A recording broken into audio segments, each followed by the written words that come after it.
General Motors важи за производител кој стратегијата за електрификација ја промовираше со големи амбиции со цел во догледно време да ја надмине Тесла. Но и покрај тоа компанијата нема намера да ги напушти моторите со внатрешно согорување. Според невисокото раководство, тие ќе останат во игра и General Motors ќе продолжи да се ослонува на нив.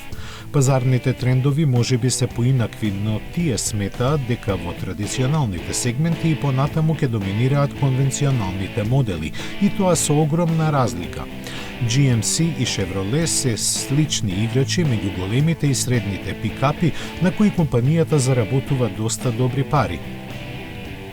Токму тоа ги овозможува сериозно високите вложувања во електричните технологии, кои во случајот на General Motors се искачуваат до 35 милиарди долари.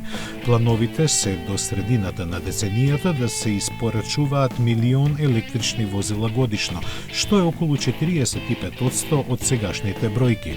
Според интерните проценки на компанијата, дури тогаш продажбата на електрични возила ќе започне да генерира профит.